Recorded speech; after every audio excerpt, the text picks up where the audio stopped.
So this happened about 6 months ago and I'm finally ready to tell this story. I still can't believe how everything went down, but karma is real, folks. Real as hell. My name's Mason and I live in Phoenix. I had this 2019 Honda Civic, nothing fancy, but it was mine and I loved that car. Worked 2 jobs to pay it off early, you know. One at Home Depot during the day, and nights at a local restaurant washing dishes. Saved every penny for 3 years to buy that car outright. No payments, no interest, just pure ownership. That feeling was incredible. Anyway, there's this guy Brandon who used to be my buddy from high school. We lost touch after graduation like most people do, but we reconnected through mutual friends at a barbecue last year and started hanging out again. Brandon was one of those guys who always had grand plans but never seemed to follow through. Always talking about starting a business or getting into real estate, but somehow never had steady work. Brandon always seemed a bit sketchy, but I figured people change, right? Wrong. Dead wrong. He knew I kept a spare key hidden under the car for emergencies, told him about it one night when we were having beers at my place and I locked myself out like an idiot after taking the trash to the curb. Had to crawl under the car to get the magnetic key holder while he laughed at me. Should have kept my mouth shut. Brandon also knew my work schedule because he'd sometimes ask me to hang out and I'd have to explain I was working. He knew I left early for my morning shift at Home Depot and came home around 3 p.m. before heading to the restaurant. Looking back, he was definitely gathering information, but at the time I thought he was just being a friend. 3 weeks later, I wake up on a Saturday morning, walk outside with my coffee, and my car is just gone. Not where I parked it. I'm standing there in my pajamas thinking I'm losing my mind. Walked around the block twice thinking maybe I parked it somewhere else after coming home tired from work. Called the cops, filed a report, the whole 9 yards. They asked if anyone else had access to the car. That's when it hit me, Brandon knew about that spare key. The officer who took my report was this older guy, Sergeant Williams. He'd been doing this for 20 years and could tell I was devastated. Son, he said, car theft is usually either random or personal. Random thieves don't know about hidden spare keys. That's when the reality really sank in. But I had no proof, you know. Cops can't do much with, I think my friend took it. So I'm stuck taking the bus to work, dealing with insurance, feeling like a complete fool for trusting this guy. My boss at Home Depot was understanding, but showing up late because the bus broke down wasn't a good look. The worst part? Brandon stopped answering my calls right after the car disappeared. What are the odds, right? 2 weeks go by and I'm going crazy without my car. Insurance is dragging their feet because they want to investigate whether I'm trying to scam them. They're treating me like I'm the criminal here. I'm basically stranded, spending $40 a day on rideshares just to get to my 2 jobs. My savings are getting wiped out fast. That's when my neighbor Mrs. Garcia, sweet old lady who's lived here forever and knows everyone's business, comes knocking on my door with some interesting news. She's holding a plate of homemade cookies and has this look on her face like she's got some serious gossip. Mason, honey, she says, I saw that friend of yours, the tall one with all the tattoos on his arms, driving your car the other day. Thought it was strange since you told me it was stolen. She described seeing him at the Walgreens parking lot about a mile from our neighborhood, acting all casual like nothing was wrong. My blood just boiled. Brandon had the nerve to drive my car around the same general area where he knew people would recognize it. The audacity of this guy. But now I had something to work with. Mrs. Garcia is super reliable, she's like the neighborhood watch all by herself. Mrs. Garcia gave me the exact time and location where she saw him, even remembered what he was wearing. I started doing my own detective work, driving around with my buddy Chase, who let me borrow his beat-up Ford truck, looking for my Civic. We spent hours driving through different neighborhoods, checking parking lots, gas stations, anywhere Brandon might be hiding it. Sure enough, 3 days later, we spot it parked outside some rundown apartment complex across town. I'm talking about the kind of place where half the streetlights are broken and there's always police tape somewhere. My beautiful Civic looked so out of place there, and I could see it had gotten dirty and banged up. I called the cops immediately. They came out, ran the plates, confirmed it was my stolen vehicle. Officer Martinez, the responding officer, was really professional about it. But here's where it gets interesting: they couldn't just break into the apartment to arrest Brandon. They needed more evidence or to catch him in the act. So we waited. And waited. Officer Martinez had 2 other units positioned around the complex. Chase and I were parked about a block away, watching through binoculars like we were on some kind of stakeout. Finally, around 9 p.m., Brandon comes strolling out like he owns the place, gets an MY car, and starts driving off. That's when the cops moved in. 2 squad cars, lights flashing, the whole show. I'm watching from Chase's truck thinking, finally, justice. The look on Brandon's face when those lights hit him was priceless.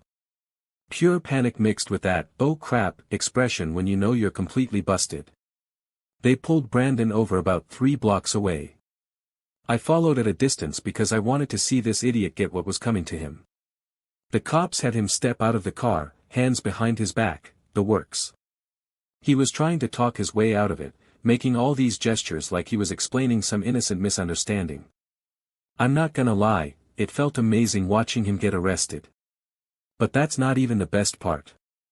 While they're processing Brandon, one of the officers comes over to me and says, "Sir, you might want to check your vehicle thoroughly.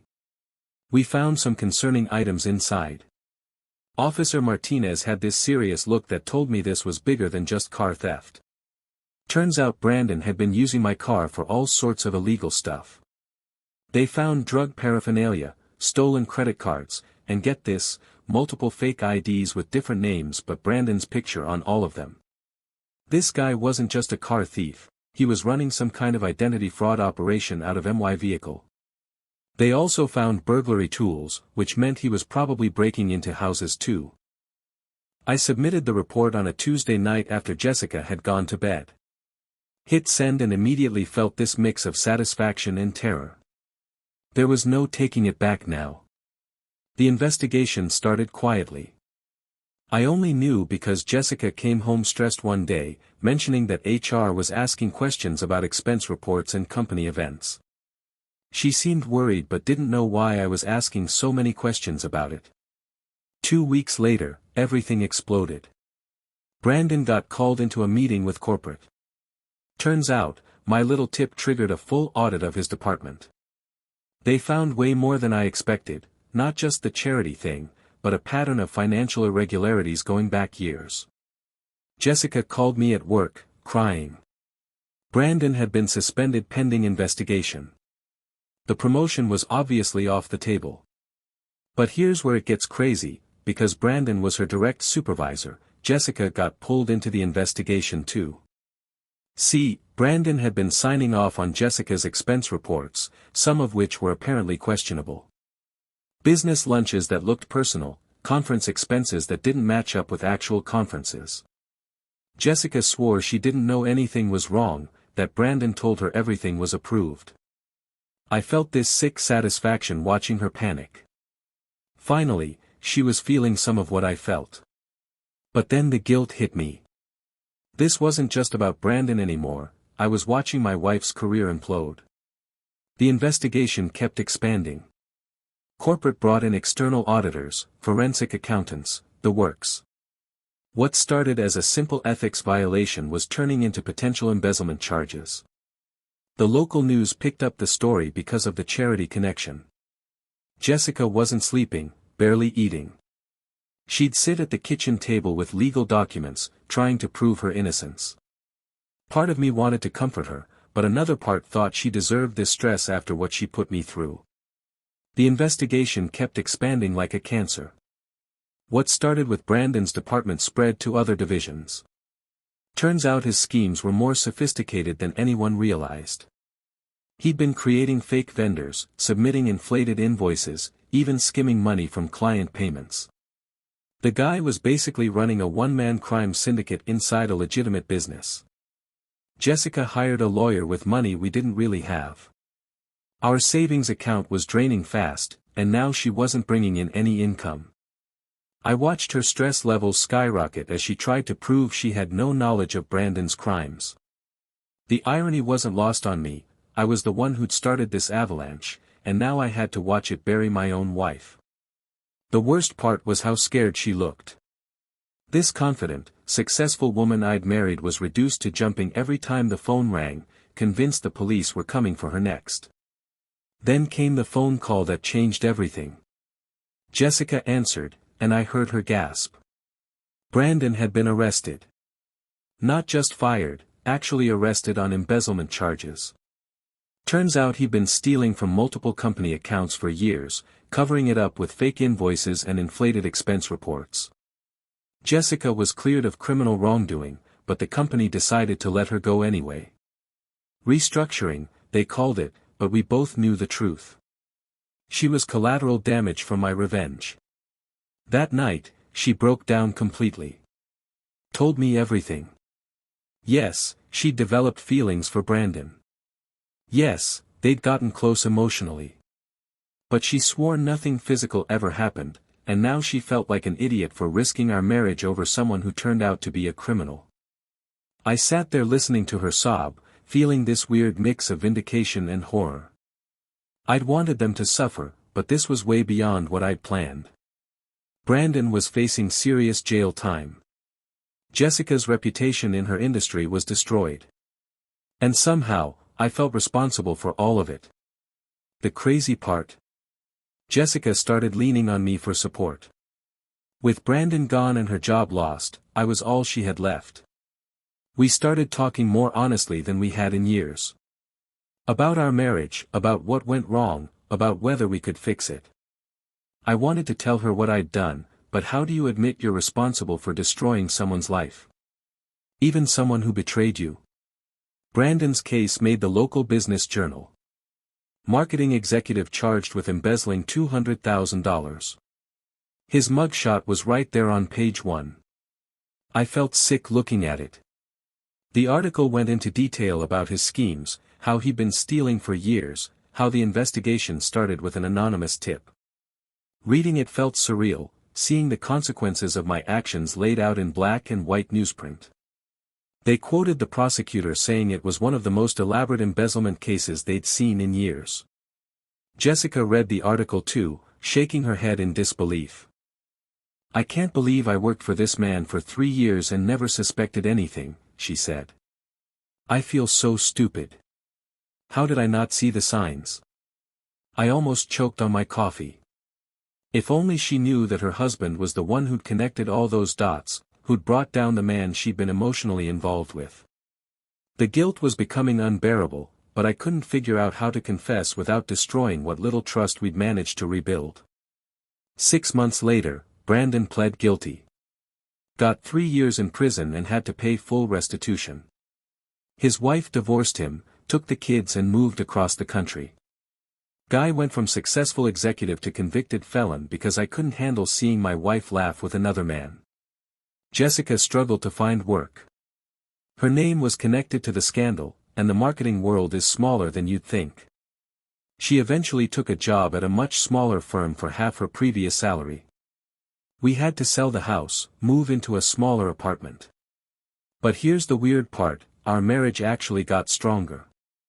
Going through that crisis together, supporting each other when everything fell apart, it brought us closer than we'd been in years. Jessica never knew I was behind it all, but the guilt was eating me alive. One night, after a few drinks, I almost told her. We were talking about Brandon, about how crazy it was that he turned out to be a thief. Jessica said, I keep thinking about what would have happened if I'd actually gotten involved with him. I could have gone to prison too. That stopped me cold. I'd been so focused on my hurt feelings that I never considered she could have faced criminal charges. What if she'd been more involved in his schemes? What if my revenge had sent my own wife to prison? I started having panic attacks, couldn't concentrate at work. The weight of what I'd done was crushing me. I'd wanted justice, but this felt more like destruction. Jessica noticed my anxiety and insisted I see a therapist. Ironic, right? She was trying to help me deal with the guilt of destroying her life. The therapist, Dr. Martinez, was this kind older woman who specialized in trauma and relationship issues. I told her about discovering Jessica's emotional affair, about the stress of almost losing my marriage, about the guilt I felt watching her struggle to rebuild her career. All true, just not the complete truth. Betrayal trauma is real, she explained during one session. When someone we trust breaks that trust, it can trigger all kinds of responses. Anger, desire for revenge, guilt about those feelings, it's all normal. Normal. If only she knew how far I'd taken those normal feelings. I wanted to tell her everything, but how do you admit to a mental health professional that you systematically destroyed someone's life? That you used your technical skills to ruin multiple families because you couldn't handle your emotions like a grown man? Instead, I just nodded and talked about forgiveness and moving forward, all while carrying this massive secret that was eating me alive from the inside. It's been a year now since everything went down. Brandon's in prison, Jessica's slowly rebuilding her career, and I'm still carrying this secret. Some days I think about confessing everything. Other days I convince myself it was justified, they betrayed me first.